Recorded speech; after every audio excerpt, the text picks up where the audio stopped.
Hi, I'm Natalie Manueli, and I partner with my good friend Dorion Renaud, who is the CEO and founder of Buttah Skin.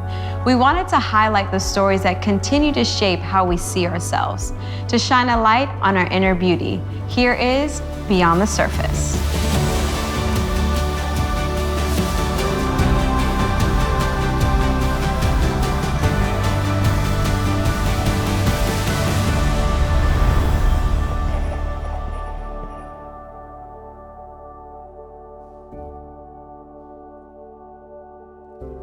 Thank you for being here. Thank you for having me. I love your home. You know that this is not my home. I cannot. There's multiple levels to the living room. Multiple levels. Geez. Some may know that or may not know that we've been friends for over a decade. Yes, definitely over a decade. Also, I would like to put on record to everybody that you owe me your life and your career. I read lines with Lamorne for his role New Girl. She did. And I booked it. I booked it, and according to her, I owe her a ton of money. And I said, this is your form of payment. To be here. To be here. I have a $150,000 appearance fee. Oh, do you really? And for this, I'm doing it for free. Well, there we go. So there's that. You are an extraordinary actor, comedian, and a lot of people know you as Winston from New Girl. Yes. How did you find your love for acting? Ooh, you know, I gotta say, it had to be when I was a kid at church. I found myself mocking the preacher all the time, like mimicking him, whatever he was also a character, you know what I mean? You know, and then in black churches, the preachers are characters sometimes. The suits they wear, to the isms that they have when they're in the pulpit, they're relaying a message, and they have to sometimes make it more entertaining. Mm-hmm. And they get big. Yes, they do. And so when I was a kid, you know, one of our preachers used to wear pink suits or purple suits or green suits or blue suits, but they always matched his socks. They always matched the shoes, his cufflinks, and he would always slow down when he had a thought and try to make it seem like he's pausing for emphasis, but he was really pausing to try to figure out where he was in the Bible. Like he missed his place, so he'd go, and the Bible says,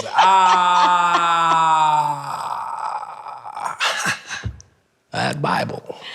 You know what the Bible says. What does the Bible say? And he would have to go and find his place. God. And when I was a kid, I clocked it. You know what I mean? Yeah. And I used to do it all the time, so I used to do impressions of him. And then, you know, people at church would encourage that. They said, you know, that's something you should go into. And then I completely, it went in one ear and out the other because I was a kid. I started playing basketball, you know, as I was getting older. Wasn't as good as I thought I was, and so I had to figure out something else to do. And in high school is when I realized I should be doing theater. So pretty much church was the igniter, or it exposed your gifting of acting. Yeah. And in the industry that you're in, you have a plethora of uncertainties. You have a plethora of unknowns, from going from one job to the next, from the yes to the no. Yeah. How do you stay rooted in knowing who you are in that uncertainty? You know, I think I never thought about it. You know what I mean? I never said, how do I figure out who I am and stay in that place and navigate this. When you do what we do, it's just knowing your talent and trusting the talent. And so if there's ever find yourself in positions where you don't know if you should be doing it, you don't know if it's the right thing to do, maybe you're not comfortable with what they want you to do, don't be so afraid of not getting the job, because you know how good you are at what you do, and you know there's always another opportunity right around the corner, or you know you have the ability to create an opportunity for yourself. And so for me, I'm always in the headspace that I know I'll be fine. You know, I know I'll be fine. You know, there are a lot of roles that I wish that I had. There are a lot of positions that I've been in on sets where I wasn't very comfortable. There are a lot of things. There are a lot of jobs that, you know, I got, this is a real thing, I got offered a job where someone wanted me to play a vampire sex slave in a gimp costume with a ball gag in his mouth. And there's no joke, I got offered this part, and this is before I did anything dramatic. I was doing New Girl. Did you audition for it? I did not audition for it. It was like I was talking to my agent at the time about trying to get gigs and figure out what I can do to build my dramatic material, because only people only knew me for comedy. And like, well, this role just came in as an offer for you. We really think you should do it. And I'm reading the script, and I'm like, which character is it? And they were like, well, he doesn't have any lines just yet. And as you read the script, you realize this dude is when I say slave, I mean it in multiple ways. I mean slave like a sex slave, like I'm this dude's sex slave and he walks me around on a leash, but also I'm his slave where he whips me. I forget the name of the script, but I was like, I called my agent and I was like, are you out of your damn mind? Wow. It's like, well, they're gonna give you lines, and it's gonna be it's a fun movie, it's dramatic, and it'll really add to your reel. And I was like, there's a scene, I'm not even gonna get into where the scene was. Oh my And I gosh. fired him. Did you? Immediately, and at that time, I didn't have that dramatic representation behind me. How many years ago was this? This had to be... Where were you in your career? I wanna say I was already on New Girl. Okay. After the first season of New Girl, it was around 2011, I want to say, maybe 2012. And there are things like that because, to be honest with you, I start questioning myself as an actor. I was like, well, as an actor, I can't judge a character. I gotta, that person, this gimp, vampire, sex slave with a leash around his neck is a character. I was like, maybe I could play it. And then I was like, what are you thinking? Like, what are you thinking? And I never, I never thought that I would lose. Initially, I thought if I don't play this, like, is this gonna be a thing? Are they gonna be like, he's not willing to play the part? He's not. And then I was like, no, I think I'm good enough to still get jobs. I'm still good enough to create my own jobs. I don't need to do that character. And ever since then, if it doesn't sit right with me, I just don't do it, And speaking of this business and the industry in Hollywood, there is a lack of diversity, as we know, a huge, huge gap. And a lot of roles that you book, a lot of your cast members are predominantly white. Yeah. Do you ever take offense that you feel like you are potentially the token black boy for the role that they always go after? At times, Does that stop you at times, but does that stop you from accepting that role? Or is it like, you know what? Let me just take it on even though I'm the token black boy. It used to be. But again, like now, if I don't want to do the role, I don't want to do the role. And that does play a part in it. The more power you have in this business, the more say you have over things. I work with a company now where I do some commercials, and sometimes I'll look around at the crew members and I'll go, it's all white dudes. And it used to be, I'm okay with that because that's just the system that I was in when I first got into the business. Again, I'm just happy to be here. And then you start looking around, and you're like, I don't see no women in here. I don't see no black folks in here. I don't see no brown folks in here. I don't see no, and you know what I'm saying? And you're like, what? So you can I'll improvise a black joke. And I'll look around like, where my niggas at? Anybody laughing? I'm like, oh my God. Anybody in the back? Anybody? Hey, no. And so you start to talk to my manager about it, and she's all about it, being an Indian woman, and she's like, let's put these things in your contracts, put these inclusion writers in there, you know what I mean, where you have a say over who's working. On the casting side, it's a little bit different because, they're writing characters based on, whoever the writer is basing it on whatever their life story is, if it's based on a true story or if they've developed characters and it happens to be only one black person in it, I'll say something about it. I'll go, does that, there's like 5-6 characters here. Can there be Asian man in this? Asian characters in this? I look at my friends, like my friend group is just like a rainbow. Right. And I go, so if I'm gonna play this character honestly, I need to be able to feel like I'm in a real life setting, so. What is their answer to that when you ask that question? It depends on it depends on who you are on that call sheet. Like if they don't want you on this, they go, there are times when they just say no. But also you work on projects where you're the first person cast, so you don't know who they're going after. But you offer your suggestions. I think we should get this actor, we should try this person or that person. I had to put an end to some of the characters that I was asked to play based off of the romantic lead opposite me. And it's rare that it's another Black woman. And it was always, and then I started to feel like, I was like, man, there's like 3 movies in a row they want me to play opposite of someone who's not Black. And I was like, and it doesn't mean white, it could be any other race, but I was just always like, I wonder, like it's like a streak. It was like a Do you think they almost target you because that was potentially what you did prior? Are they looking at you like, you know what, Lamorne will say yes to this? You know, I don't think so, only because, you know, like if you look at, like New Girl, I was fortunate. My first girlfriend on New Girl was Black, Callie Hawk. But then my next girlfriend was Asian, Brenda Song. And then the next was Persian, Nassim Pedrad.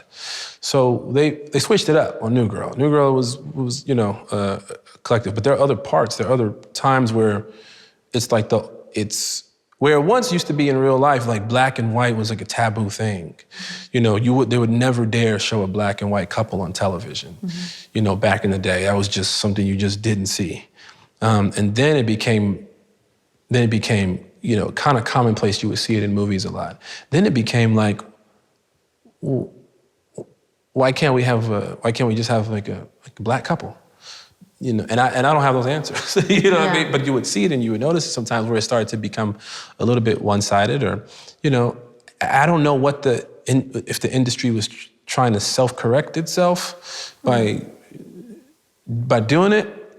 In a way, I don't know if it's I don't know, you know, I just know that I wasn't comfortable personally especially knowing a lot of Black actresses that could have played some of those characters. And I was like, you know, hey, like, y'all think about any of these other characters for that role, or is this an intentional thing? You know, and then I'd find myself walking away from projects, if they didn't have a good explanation for it. So you would walk away from projects because of the cast member that is opposite sex of you that isn't necessarily the same skin color as you? If the reason behind it didn't make sense. If they were just casting purely to be like, oh, Black guy, white woman, or Black guy this, and it'd be like, oh, well, are you looking... To check their box. To check the box. I'm like, are you looking at, just to be clear, are you auditioning everyone? And sometimes they're not. You know what I mean? If they are auditioning everyone, I'm an actor. Best role, best performance wins, which includes me. Like if you want to cast a white guy over me, I don't care. Like, you know what I'm saying? If you're looking at performance based, then fine.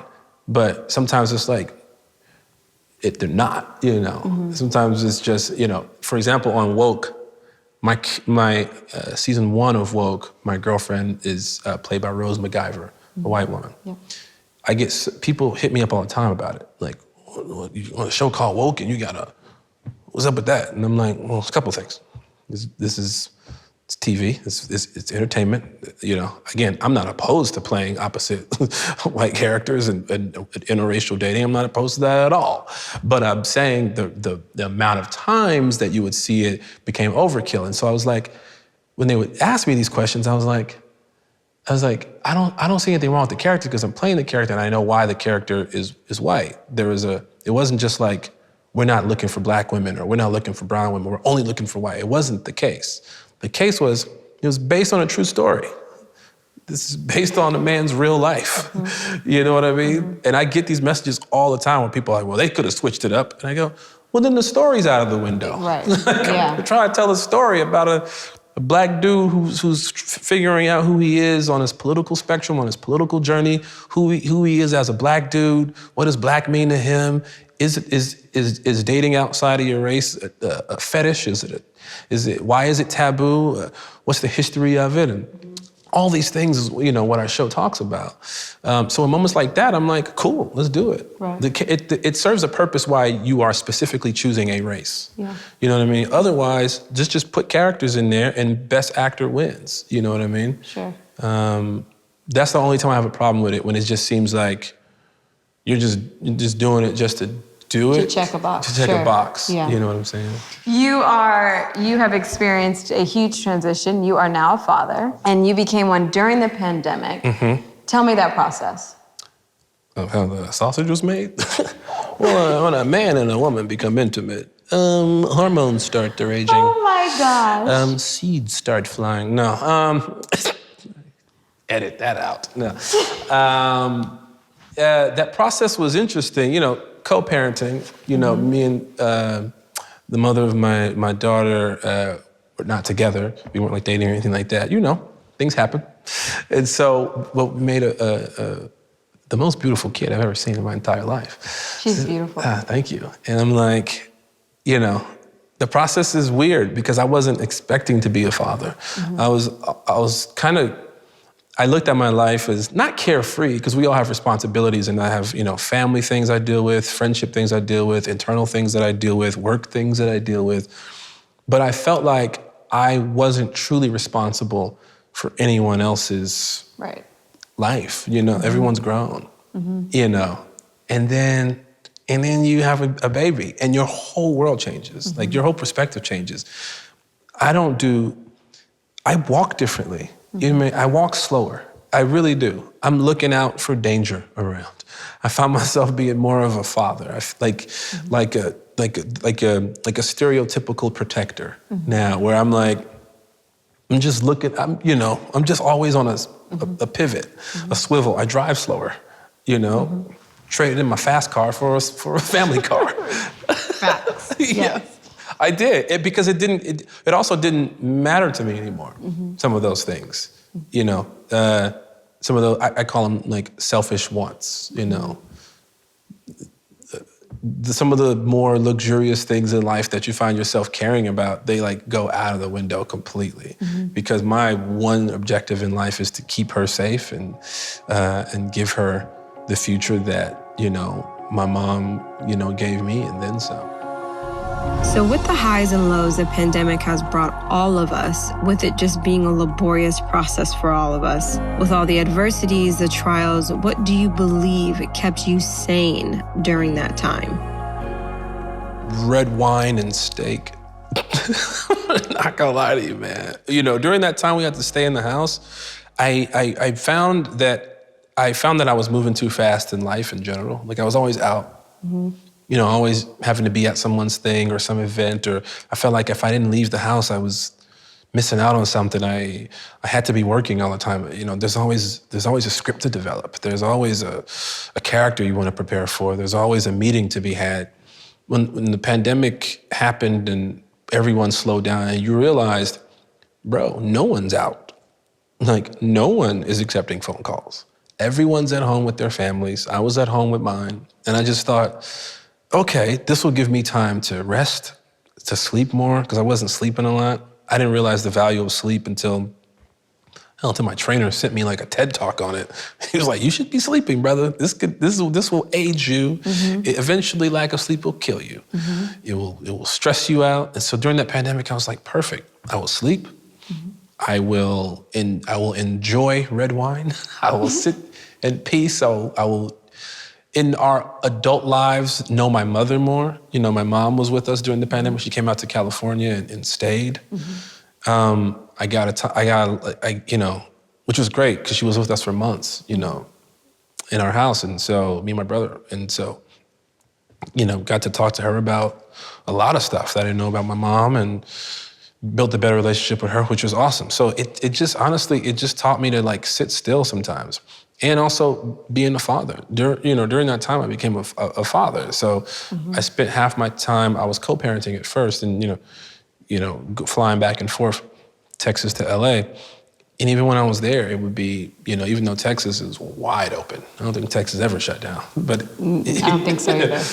But even still, I found myself just going on walks. Yeah. You know what I mean? Doing very like low-key things, never putting on fancy clothes. I would always just wear sweatpants and just go take walks. And I felt like, man, this is great. Like this is a much needed break, because the moment I started acting, I hadn't stopped. Like whether I was actually filming or not, I was always thinking about work, constantly thinking about work, and that's not good for your So you brain. Needed it.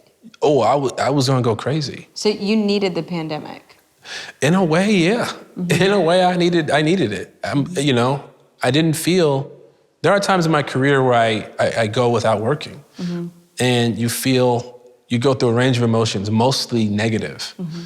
And with this one, you're not working, but the emotions aren't negative because you realize no one is working. You know what I mean? Right. And it's a much needed break because you forget what real life is. Come on, yeah. You know, my whole world has been performing. When I say my whole world, I mean, it is all I think about. Yeah. All I think about. And it wasn't good because I found myself, you know, missing birthdays, not remembering friends' birthdays, people having kids I don't know about, people moving forward and real life things back from my hometown that I don't know about, people getting sick that I don't know about. And then you before you know it, real life has passed you by, and all you're thinking about is, ooh, I wonder if Marvel will call me and I could be the next super villain or something. Do you think that you'll maintain this mentality? Because absolutely not. The world will open back up and I'll be back on my shit. Right, that's what I'm saying. I think that, you know, Fuck your birthday. Okay. Goddamn, you had kids? Nigga, I got kids too. No. You know, I believe that this pandemic has been a great offering or a great igniter for a lot of self-awareness, self-awakening for people. So it sounds like for you, that was the importance of being as opposed to doing.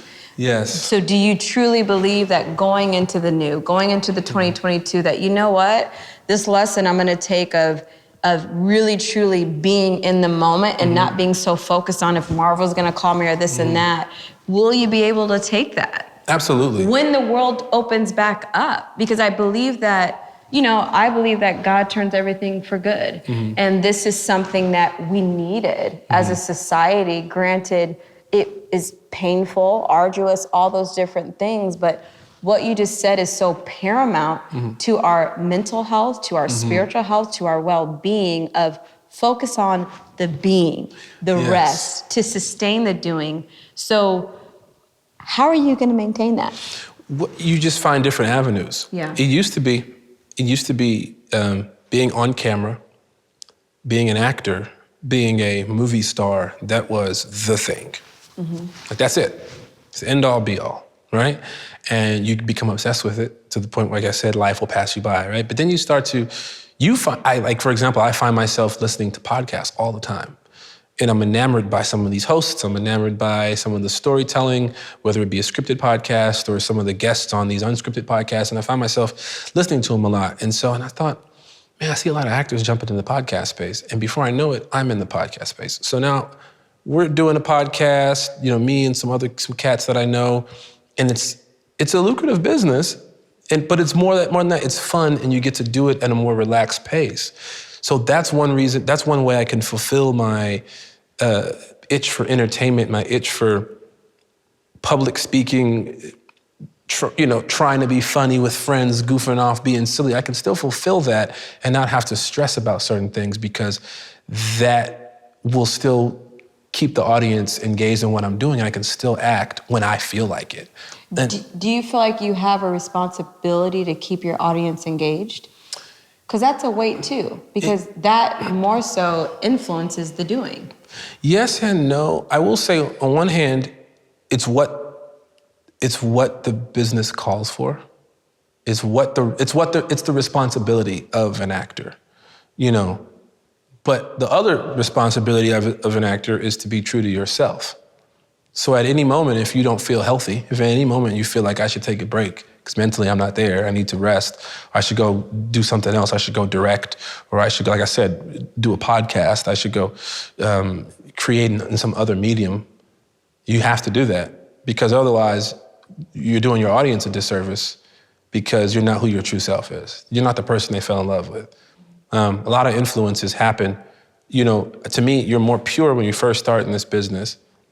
Then there's a lot of influences around you. It's not that you won't get better as an actor or a performer, because most do, you get more comfortable. But that rawness, that newness that people fell in love with when they first saw you on TV starts to fade because you get jaded a little bit. You get jaded by the monotony of it all. You get jaded by your past experiences, and you become a little bit scarred, and you need a break. you definitely need a break to remind yourself why you do it, who you do it for, you know, yourself, but your friends, family, and your fans. And then, so it's two-part, you know what I mean? Mm-hmm. You know, you can't do it specifically to keep them engaged, but you do want to keep them engaged, right? Because it is show business. Mm-hmm. You do still have to, like I said before, if you can make money doing it, it's great. Mm-hmm. You know what I mean? I used to always say, I would love just teaching acting, mm-hmm. you know, like teaching sketch comedy, mm-hmm. and teaching improv. Like, and then I thought about it and I was like, nah, like I could do it as like a guest host or something like that. Why wouldn't you do it? No, I would do it. I would do it all day. But I'm saying that can't be my only stream of income. Mm-hmm. You know what I'm saying? Like I wouldn't be able to sustain that way. Mm-hmm. Oh, if I only did that. But when I first started, I was like, that's all I want to do.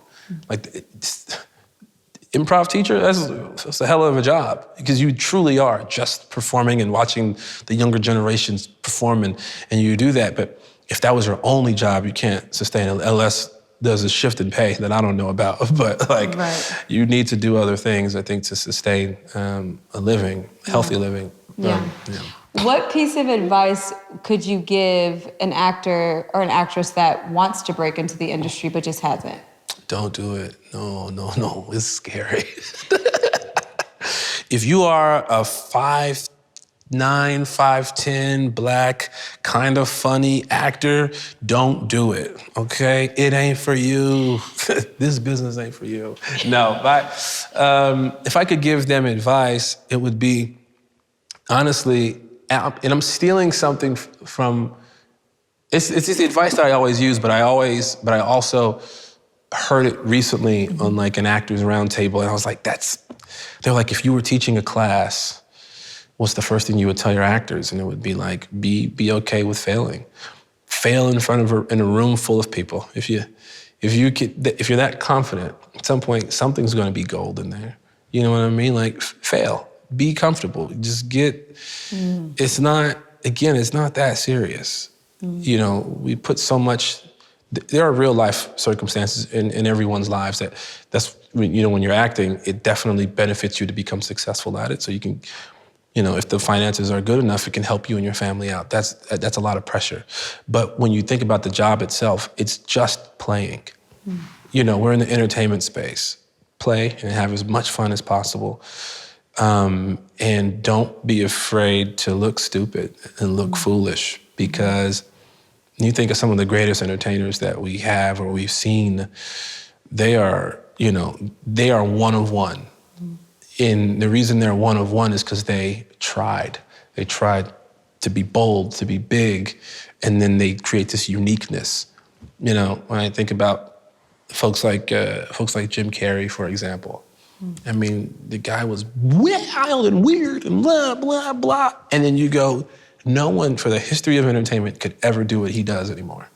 Because he just became this thing because he was bold. And I'm sure in the beginning, some of those characters hit the floor. Mm-hmm. I'm sure he failed miserably at times. I'm sure he walked into audition rooms and they were like, what the hell is this? Mm-hmm. But like, when you're an actor, you know, I'll put it to you like this. The process of an audition is you walk in a room and you have a script in front of you, or you read it, or you perform it, you rehearse it, and the director, you think what they're looking for, and the casting director and the producers, you think they're looking for the specific thing that they wrote down. But what folks don't realize that they're looking for something that they haven't seen, because they're seeing 25 actors, 30, 40, sometimes more actors. And if everyone's doing the exact same thing, let's say everyone in this room is the exact same skill level as a performer, and we know how to dissect a character the exact same way, and we go into the room and we do exactly what the script is telling us to do the exact same way, the only thing that separates us now is what we look like, right? But if you go in there and you perform, if you are five dudes, walk in the same room, audition the exact same way, or you all look exactly the same, but one person has a lisp. One person kind of has a trait, like a little thing that they do. One person gives you who they are. Like they add that human. That's good. Then they're like, I like that. That's good. Because I saw all that. They're all the same. I like this guy right here. That's a character right there. And we got to keep some of ourselves in the authenticity. Yeah. Yeah. So I would tell them to just be bold. Be bold. okay to fail. You have to be. You're going to. Mm-hmm. Nothing's, hit home runs all the time. Mm-hmm. You know what I mean? Maybe if you're Denzel Washington. Yeah, maybe. Or you're Meryl Streep or somebody. I don't know if they've ever failed, but. Right. Lastly, here at Buttah, we focus on self-care. Mm-hmm. What is your practice for self-care? Water. My practice for self-care has to be water, and now it's sleep, exercise as much as I can. I get really lazy, and I hate training, but I have to do it. Mm-hmm. And you force yourself to do it, and you just feel a lot better afterwards. Mm-hmm. When you don't sleep, you develop these horrible bags under your eyes. And so I'm tired of those things, man. So sleep as much as I can, eat good, and I try to. I don't meditate, but I should, because I find myself from time to time meditating, and I do feel better about it. But it's not a daily practice of mine, and that's something I probably should be doing. I appreciate you. Thank you. I appreciate you. Thank you for this. I appreciate you as well. Well done, brother. Oh, thank you. Air high five since it's COVID. Appreciate you. I appreciate you.